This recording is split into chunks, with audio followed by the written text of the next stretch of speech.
Abu Bakar datang, Nabi pas rukuk, himmungnya luar biasa Abu Bakar, lalu mengucapkan alhamdulillah. Saat rukuk itulah Sayyidina Jibril alaihi salam datang kepada Nabi sallallahu alaihi wasallam. Kata Jibril, faqal, ya Muhammad, sami'allahu liman hamidah. Wahai Muhammad, Allah mendengar bagi orang yang memujinya.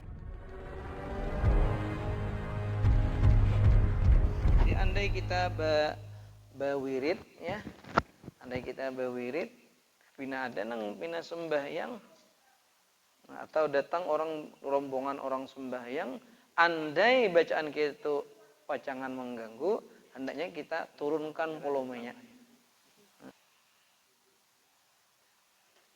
Wa bahatha ba'duhum al-man'a minal jahri bi Qur'anin wa ghairihi bi hadratil musalli mutlaqan. Nah, dan membahas oleh sebagian ulama akan larangan dari menyaringkan bacaan Al-Qur'an ataupun selain Al-Qur'an di hadapan orang yang salat mutlak. Nah, ada sebagian ulama yang mengatakan bila orang itu sembahyang mengganggu atau kada mengganggu, kita menyaringkan bacaan Quran atau lain-lainnya itu dilarang. Nah, itu ada sebagian. Jadi ada dua tadi. Ada di dalam kitab Majmu', makruh menyaringkan bacaan baik orang yang salat ataupun yang kada salat, nang menyaringkan nang ini kalau mengganggu. Nah, kalau mengganggu. Tetapi ada sebagian mengganggu kada mengganggu apabila ada orang yang sembahyang, maka jangan dibaca. Nah, alasan mereka nang jangan dibaca, jangan menyaring. Alasan mereka li'annal masjida wuqifa 'alal musallin asalatan dunal wi'adz wal qurra. Nah, karena masjid itu diwakafkan atas khusus untuk orang yang salat asalnya, bukan untuk ceramah dan bukan untuk membaca Al-Qur'an. Nah, disinilah pembahasan. Tetapi nang muqtamad di dalam kitab Bujairimi disebutkan sidin, nang muqtamad tetap kada sampai naik kepada haram, tetap nang makruh aja nang diambil, kada sampai kepada haram. Kenapaan? Karena terganggu atau kada terganggu untuk hukum ngarnya relatif, kada rata. Ada yang kadang nyaring aja santai aja sih den. Nah, ada nang kada nyaring, cuman kekanakan narai begaya ribut kekanakan, kadang-kadang itu sudah terganggu sih den. Nah, karena kada rata nah ini, maka nang muqtamad paling tinggi makruh aja. Nah, tetapi ada lagi nang merincikan bila terganggunya nang ini banyak akibat kita benyaring membaca Al-Qur'an, benyaring membaca zikir banyak, artinya seandainya orang sembahyang itu hampir lebih 50% terganggunya rakaat kada ingat bacaan terpuntal-puntal, lebih banyak benar terganggunya, ini bisa enak kepada haram. Tapi kalau sedikit makruh. Ada juga nang merincikan nang kayak itu. Nah, jadi kita ulangi, kalau sembahyang nang malam hari, sembahyang Jumat, sembahyang Idul Fitri, Idul Adha, gerhana bulan, tarawih, witir Ramadan, itu kan benyaring. Hukumnya sunat kalau bukan seorang makmum. Kalau makmum, hukumnya makruh. Jadi ada dua dah. Sunat benyaring, ada nang disuruh rendah aja suara. Nah, tapi ada kemudian nang antara nyaring dan gumut ada. Jadi ada nang disuruh nyaring, bukan jadi imam, jadi makmum sembahyang malam hari salah satunya. Yang kedua makruh benyaring. Nah, nang ketiga ada wa yatawassatu bainal jahri wal israr fin nawafilil mutlaqati lailan. Dan tawassut ini antara nyaring dan sir dan gemat, antara dan pertengahan antara jahar dan israr, antara nyaring dan rendah suara, fin nawafilil mutlaqati mutlaqan, pada sembahyang sunat mutlak di malam hari. Nah, jadi kalau kita sembahyang, kebetulan sembahyang hajat, sembahyang hadiah, sembahyang apa kalau gitu di malam hari, sembahyang tahajud. Nah, itu nyaring benar kada. Bismillahirrahmanirrahim. Kan nyaringan. Bismillahirrahmanirrahim. Kagumutan, nyaring dikit antara Bismillahirrahmanirrahim. Alhamdulillahirrahmanirrahim. Nah, itu kalau kita mungkin di malam hari tahajud kah. Nah, tapi kembali syaratnya ilam yusawwishin naimin awil musallin. Syaratnya nang kayak itu kalau tidak mengganggu kepada orang yang salat, orang lain yang salat atau orang yang tidur. Amun kita penyaring-nyaring mamanya hanya hendak guring. Seorang mulai isya berebeh guring dah. Mamanya hanya jam 2 nya guring. Kalau kita penyaring-nyaring kasihan mamanya pulang. Alhamdulillah jasidin. Aku ada suah ganggu mamanya sembahyang. Aku ada suah malam hari itu sembahyang mengganggu mamanya. Napaan? Disuah sembahyang. Lain ini. Terus pulang. Wasunna, nah berikutnya. Wasunna limumfaridin wa imamin wa ma'mum. Dan disunatkan bagi orang yang sembahyang mumfarid sendirian. Wa imam, jadi imam. Wa ma'mum jadi semuanya disunatkan nih. Apa? Takbirun fi kulli khafdin wa raf'in. Mengucapkan takbir pada setiap kali turun dan naik. Kalau turun kan hendak rukuk, hendak sujud. Nah, kalau naik hendak bangun, hendak duduk, hendak yang tidak. Nah, itu disunatkan kita mengucapkan takbir walaupun walaupun kita jadi makmum. Jadi Allahu Akbar imam, kita pun disuruh nyaring mengucapkan takbir tersebut. Nah, cuma satu yang disunahkan takbir. La fi rab'in min ruku'. Tidak disunatkan takbir pada ketika naik dari rukuk. Menuju apa nih? Dari rukuk menuju i'tidal. Itu tidak disunatkan takbir. Bal yarfa'u minhu, tetapi dia naik dari rukuk itu qailan sambil mengucapkan Sami Allahu liman hamidah.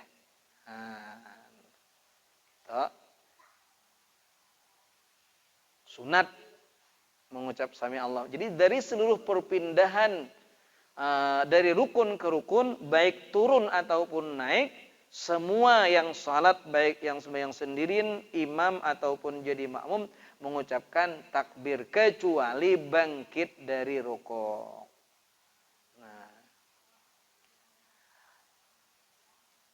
Adapun wa amma indantisabi, adapun ketika tegaknya sudah ketika perpindahan naik itu mengucapkan sami Allahu liman hamidah.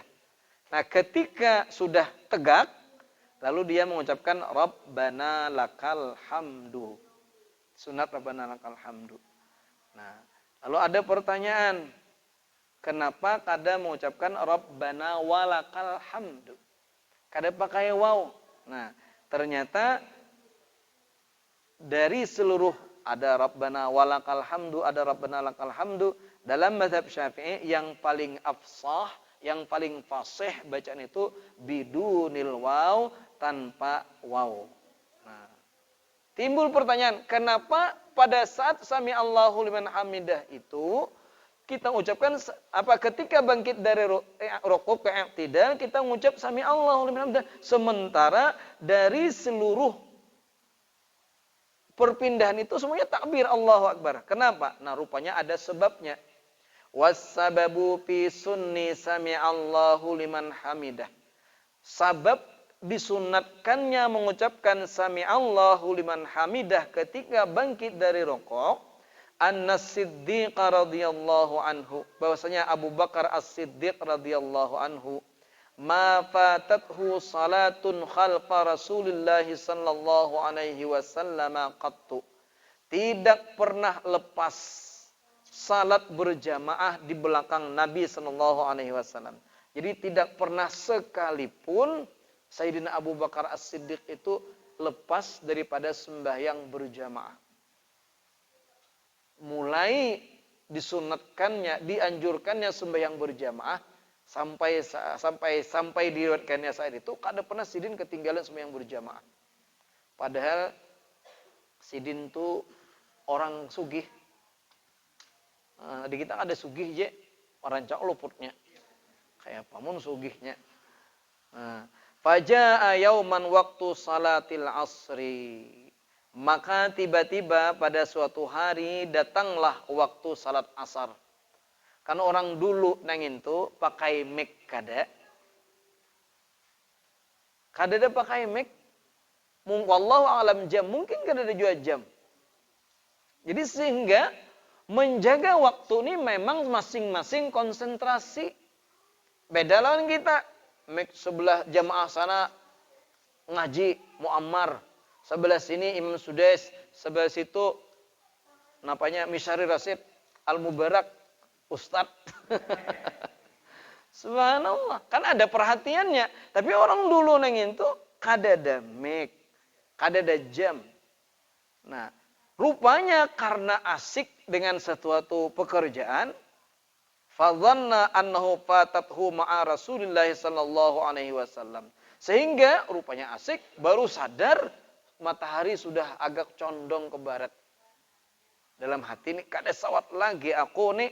Dalam hatinya Abu Bakar radhiyallahu anhu ketika itu kada sempat lagi berjamaah bersama Nabi. Faghtamma bidzalika. Sedihnya luar biasa.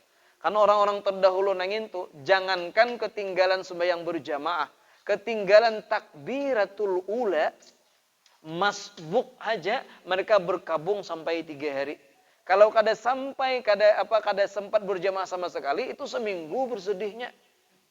Sakit hati mereka. Wahar wala, lari sidin. Buka Abu Bakar dari rumah sidin menuju Masjid Nabawi ketika itu, menuju dengan harapan bertemu Nabi saat sembahyang asar ketika itu. Wadakhalal masjidah, begitu beliau masuk ke dalam masjid, fawajadahu sallallahu alaihi wasallam mukabbiran fir ruku', mendapatkan Nabi sallallahu alaihi wasallam bertakbir menuju rukuk. Allahu Akbar. Nabi kita waktu itu rukuk. Nah, faqala alhamdulillah. Maka Abu Bakar pun berkata alhamdulillah. Nah, suka banget sidin.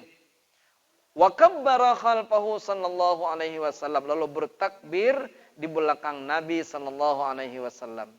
Fanazala Jibril wan nabiyyu sallallahu alaihi wasallam fi ruku'. Dan ketika Nabi kita rukuk, Jibril ketika itu turun. Nabi kita Abu Bakar datang, Nabi pas rukuk, himungnya luar biasa Abu Bakar, lalu mengucapkan alhamdulillah. Saat rukuk itulah Sayyidina Jibril alaihi salam datang kepada Nabi sallallahu alaihi wasallam. Kata Jibril, faqal ya Muhammad sami'allahu liman hamidah. Wahai Muhammad, Allah mendengar bagi orang yang memujinya. Dalam satu ayat, ij'aluha fi salatikum. Jadikanlah kalimat sami'allahu liman hamidah ini pada salatmu. Nah, riwayat yang lain. Riwayat yang pertama kan kata Jibril, wahai Muhammad sami'allahu liman hamidah. Kalau riwayat yang lain, jadikan sami'allahu liman hamidah ini sebagai bacaan dalam sembahyangmu. Nah, maka ketika bangkit dari rukuk, Nabi pun mengucapkan sami'allahu liman hamidah. Jadi pertama kali pengucapan sami'allahu liman hamidah ketika bangkit dari rukuk ini ketika salat asar. Nah, Nabi pun mengucapkan sami'allahu liman hamidah. Wa kana qabla dzalika yarka'u bit takbir wa yarfa'u bihi. Nah, dan sebelum kejadian tersebut, baginda Nabi sallallahu alaihi wasallam rukuk takbir, bangkit dari rukuk pun takbir. Di sebelum itu. Fasarat sunnatan min dzalikal waqti, maka jadilah sami'allahu liman hamidah itu menjadi sunnah pada saat waktu itu, bi barakati As-Siddiq radhiyallahu anhu, dengan keberkahan Sayyidina Abu Bakar As-Siddiq radhiyallahu anhu. Luar biasa. Itu riwayatnya asal usul kenapa ketika bangkit dari rukuk itu mengucapkan sami'allahu liman hamidah. Selesai. Nah, kita kembali disunatkan mengucapkan takbir ketika turun dan naik pada waktu sembahyang, kecuali pada saat bangkit dari rokok. Wasunna madduhu ay at-takbir ila ayyasila ilal muntaqali ilaihi. Disunnatkan memanjangkan takbir sampai tiba ke tempat perpindahannya. Jadi misalnya dari berdiri ke rukuk sampai sempurna rukuk, di situ kita sunat panjangkan. Allahu Akbar. Tapi biasanya kada terlalu panjang. Allahu Akbar biasa saja. Biasanya nang panjang itu dari i'tidal ke sujud. Kemudian dari sujud kedua ke berdiri itu bisa nang panjang. Sunat kita panjangkan. Bagaimana kalau duduk istirahat? Kan kita bangkit dari sujud kedua menuju berdiri, sunat sujud istirahat. Nah, wa in fussila bijal satil istirahati, sekalipun dipisah dengan duduk istirahat.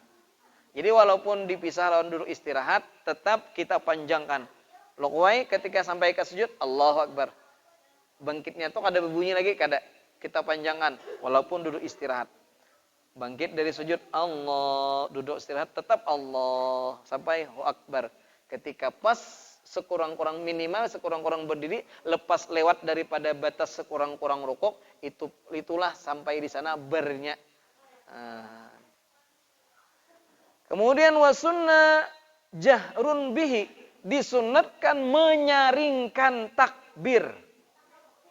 Aibit takbiril lil intiqal, ketika takbir intiqal. Kataharrumi, seperti takbir ilham, tapi bagi siapa? Li imamin, bagi imam nang sunat nyaring tah.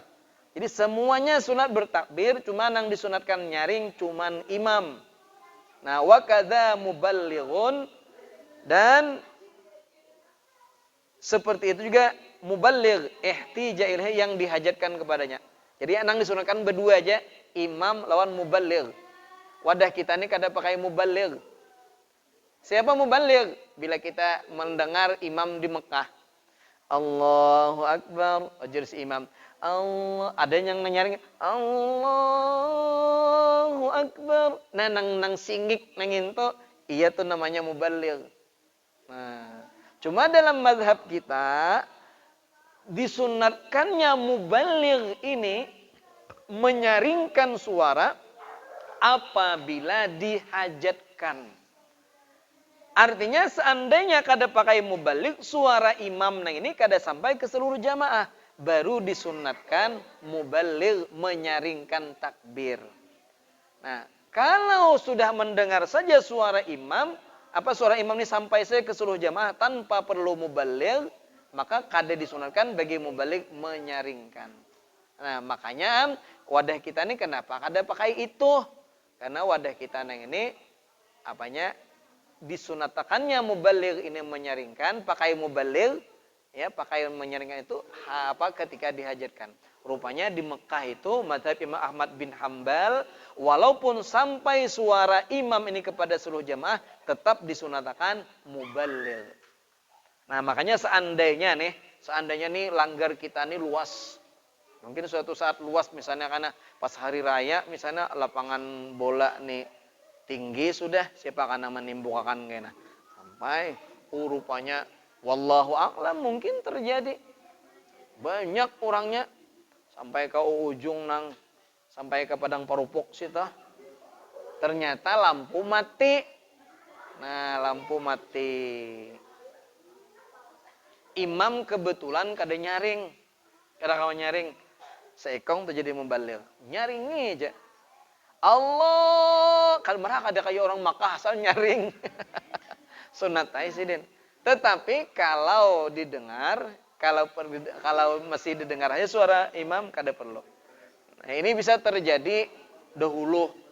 Orang biasa sembahyang hajat itu kan di rumah dulu. Nah, bisa terjadi rumah sidin ini panjang, banyak besaruan. Imam di dapur, makmum ini ada nang di kamar, ada nang Iya. Rupanya imam salat hajat ini tuha orangnya suara sidin kada nyaring. Akibatnya nang di belakang ini behepal. Kira-kira bangun sudah. Bangun behepal. Akhirnya ketika sujud terakhir lawas sekali jengok Allah. Akibat kada ada muballigh. Nah, ketika itu berarti dihajatkan muballigh.